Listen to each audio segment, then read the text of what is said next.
Good morning, everybody. Welcome to Rise and Grind in the Morning with 72 the Architect, aka Jason B. And today we're going to talk about fortune. Do you hope for it, or have you put your life into it? So we're going to talk all about that and the Stoics view. And we're also producing live here on YouTube as well as the Breakout Social Audio app. So stay tuned as we get started.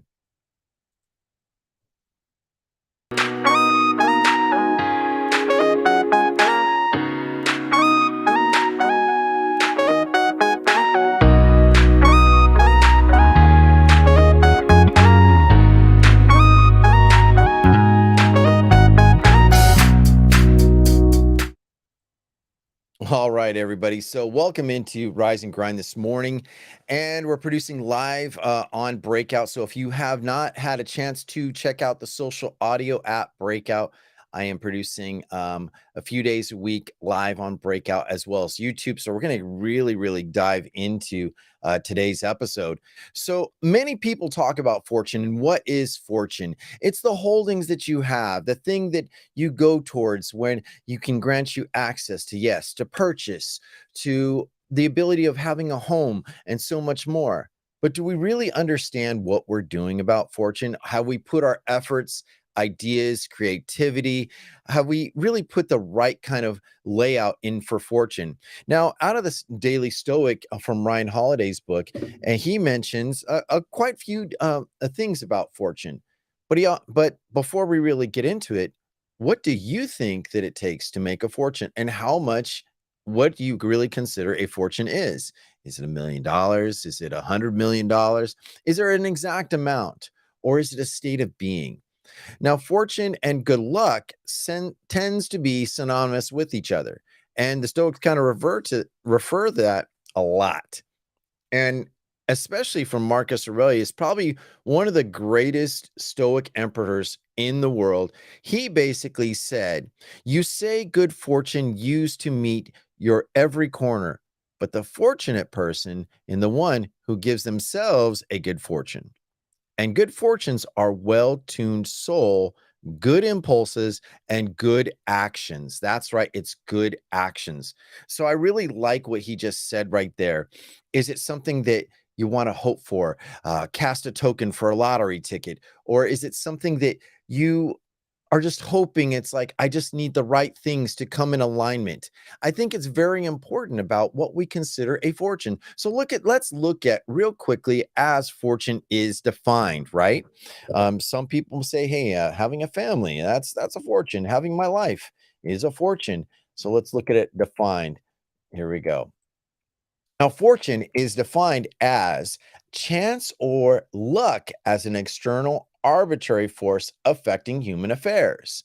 Another definition is a large amount of money or assets. Now, isn't that kind of interesting that what we consider fortune? Now, the Stoic question of the day is, how can I make my own good fortune? Now, many people will tell you, they can give you a program, they can tell you a lot of things that might make a difference or a pathway. They give us programs, ways to save, so on and so forth. But are we really paying attention to what manages a fortune and how it's accumulated? I've read many books about how to make finances, how to invest, how to do all these great things, and it's very important. Everybody has an idea, and many of us, and in infomercials, social media posts say, follow my way and I will lead you to fortune. Is it leading you to good luck? Isn't luck and chance something that you do not control? Well, the Stoics really have a different view on that. And as Marcus Aurelius explained that, he's like, hey, check it out. It's not something that you can wish for. It's something you accumulate, something you build through wisdom, you build through temperance, you build through courage and discipline. Now, it really takes a lot to understand what I just said. The Stoics really refer to a lot of times, especially Marcus Aurelius, who was the greatest emperor of Rome, one of the great, what do they say, the great emperors of all time. Also Seneca and Epictetus. And these guys were, they were thought leaders. One time, I believe it was Epictetus, he was a slave and taught many wealthy people to manage the mentality, manage your attitude in the morning, right? Think about what this actually means. Are you managing or are you creating?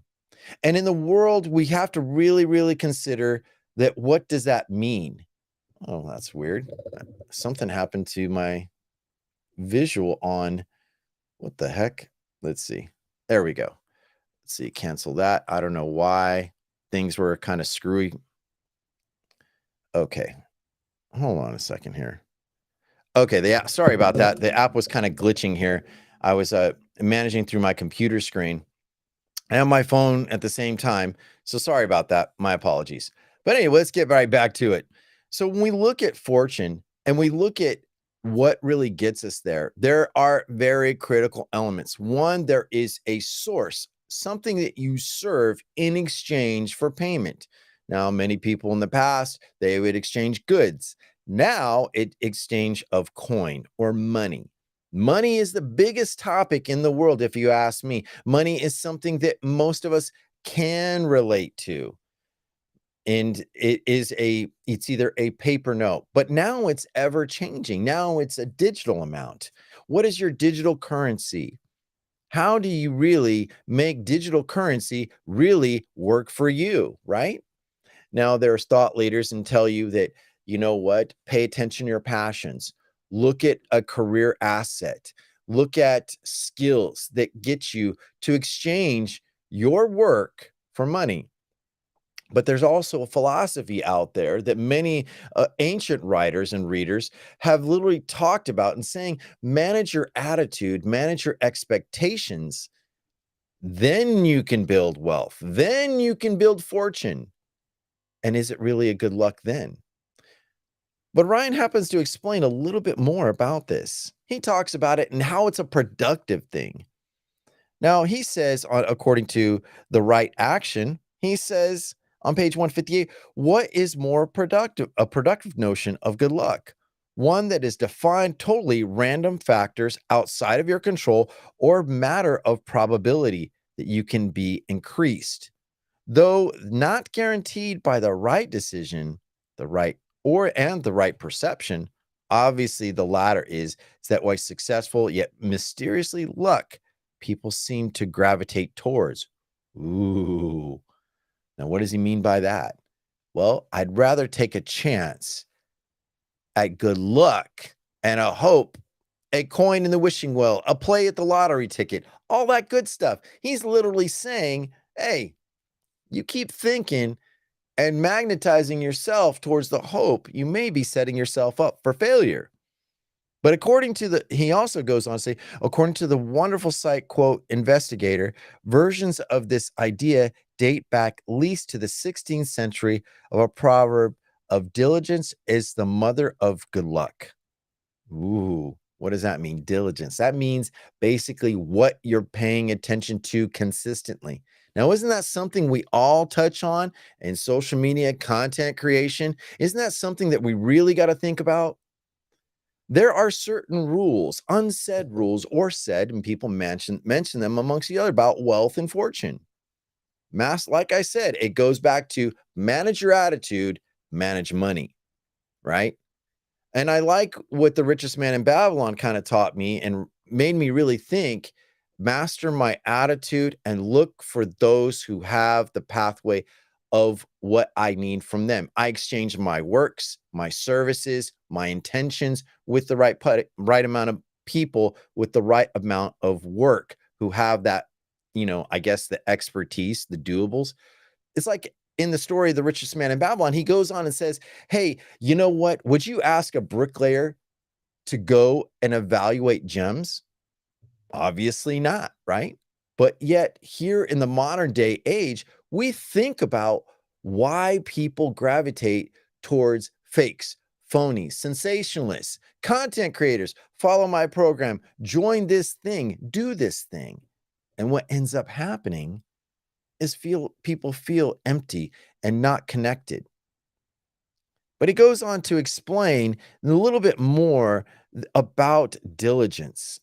He talks about diligence in such a way where he's like saying, hey, you know what? The more you're consistent about the one thing, believe it or not, you will lead to fortune. You will glean to an exchange of monies, position, roles, so to speak, which build fortune. And just so that you don't exchange it out too often, you've got to think about why I do this. What makes the difference, right? So when I think about what makes a fortune, he goes on to say in the 1920s, Coleman Cox put a modern spin by saying, what the heck?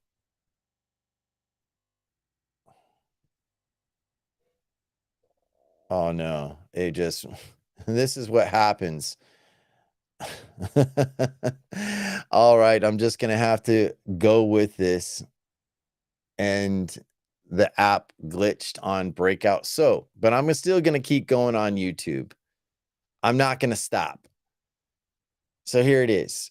When we get to fortune, when we get to these things, and like he was saying, I was trying to Kenny. He says the harder I work, the more of it I seem to have. That saying has been incorrectly attributed towards Thomas Jefferson, who said nothing of the kind. Today we say luck is where hard work meets opportunity, or is it typically flipped? Today, you can hope that a good fortune and good luck magically come your way, or you can prepare yourself to get a lucky by focusing on doing the right thing at the right time.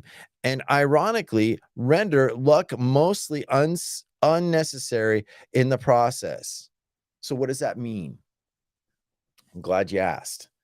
And I'm going to tell you, I have not accumulated a great wealth or fortune. I've accumulated things that grant me the access to do what I want, a car, a vehicle, a home to live in, things like that. And I have money in my account. So when I take out me and my lady out to a restaurant or an excursion, maybe Disneyland, a vacation, it's because there was coin and effort exchanged for that thing. Now, managing it and keeping it to not go to zero is very, very important. Many of these guys, like guys I admire, Timothy Ferriss talks about manage your expectations, put the most in the work that you have. You know what I mean? He really goes on to talk about so many things about this. And it's amazing how we actually keep talking about, I know rich people. I know how they manage expectations or wealth. I think it's kind of trippy if you ask me. And there's a lot to this. Hold on. I need to grab something. Keyboard so that I can try to go back live. Here we go. Sorry about this. I know you're all going to see this on YouTube, but I don't really care at this point because you know what? I put so much effort into trying to make things work. But anyhow, it's a lot to manage fortune and wealth. It's a lot to really put your heart and soul into something. And people don't want to feel like failures. They don't. They don't want to feel like, hey, what matters to me is that the right way? When did you stop giving away your fortune for a pathway to make more fortune? Well, we can use the best example of that college, university, you know, art to fortune. There we go. I'm going to really put a pause on the current production. Let's see. Here we go. Part 2. Let's see. Global breakout. Oh, I've got to select more. Let's see. 2 of my talk in the morning. And Stoic view. Okay. Let's see. Breakout. Please select at least one interest. Okay. Well, I don't. Room interest. There we go. Experience. Done. Let's go. All right. And sorry. This is what you got to do. All right.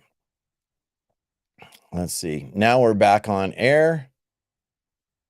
and hopefully this won't break down. Anyways, let's see. Let's see. Start room record. There we go.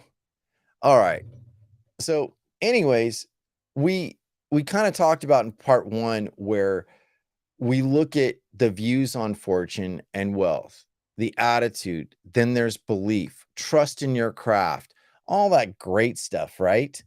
Think about what that means to you. Have you put the right intentions in the right places? Have you even taken consideration of what makes it for you? Well, I like the minimalist kind of view. Not to say that I am a minimalist, but I enjoy the minimalist point of view. And here's what they say: owning less leads to better fortune. That's right. It leads to better fortune. This room doesn't seem to exist. Okay, well, I'm not going to mess with breakout. It is what it is. You saw it here. The app shut down. I don't know what's going on. It is what it is. Anyways, so when I look at these things and what makes a fortune, my attitude, my trust, belief, and now the last part, the strategy. So all these life experiences that you've put into play, all these things that truly matter to you are really where the source of your fortune will be and come from, right? And it's interesting, to say the least, that when we put fortune not as a luck, but as a result, things begin to shift. Your words like no and yes are very skewed. They are reviewed. Where you say no is a decision, where you say yes is an obligation. A quote from the guy that wrote Atomic Habits, James Clear, talked about it in an interview with, I believe, was it Gary Vaynerchuk or was it Ryan Holiday? I'm not sure, but I liked exactly the thought of that. Where do you put obligation to? Yes. Your exchange. Where's the limit? Where's your belief in all of it? Where do you say no? It's like, look, I can't give you money into this. This thing doesn't necessarily work.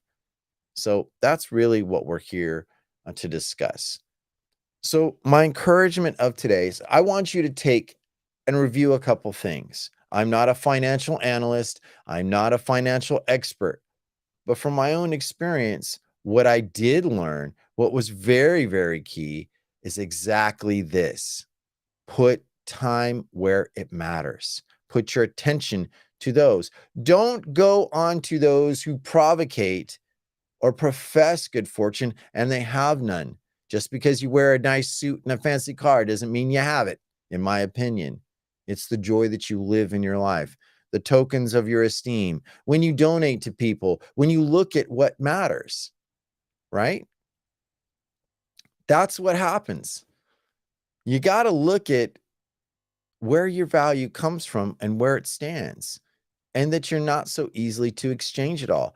But you know that fortune and wealth, your assets, your money, there is a cost for holding them. Now, there are many professors and there are many financial gurus who will say debt is wealth.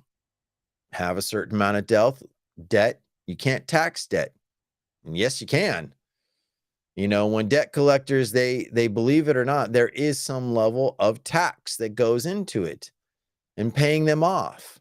Interest. See, isn't that tax almost like an interest? I kind of think it is. Or interest is kind of like a tax either way. And it's really interesting, to say the least, that how we actually take things forward. That's right, take it forward. So managing wealth, managing fortune, a pathway to gain access, to have what you need and have more, and growth is really determined by those things that I mentioned: your attitude, your strategy, your wisdom, your experience. You know, I have to refer to this quote. You spend most of your life when you're young trying to accumulate fortune, but you will spend all that fortune in your older years for more life, better health. Isn't that kind of trippy, the way that that works? Well, That's what I've been doing. I squandered a lot of time, or did I? Or I gained a lot of experience. Am I a wealthy man? I don't consider myself a wealthy man. I have a number in mind, but it really is going to take hard work. Stop contributing to distractions. Stop making grandiose visions and explain all my goals to people. Nope, I'm keeping my goals to myself, and I grant small accesses in exchange for my experience, my time, and my effort to help me build my fortune, to help me build my wealth. And when I have that, and understanding, now I am not building somebody else's fortune, but I'm building mine. Because many of us, we feel we cannot escape debt. You know, was the guy that wrote Rich Dad Poor Dad. He says that, hey, use debt as wealth. And when I've listened to him really carefully, this man is much more knowledgeable about money, but he says some key things about it. And that I cannot forget. Well, anyhow, that's all the time that I have for Rise and Grind. I'm sorry that it did not go flawlessly like it has in the last session on Breakout, but I will try again. We'll come back this Friday and we'll make it happen. So hopefully you all like the show. Leave a comment, subscribe and like, share it to your friends. I would love this. We'll see y'all next time on Rise and Grind with 72 the Architect. Take care.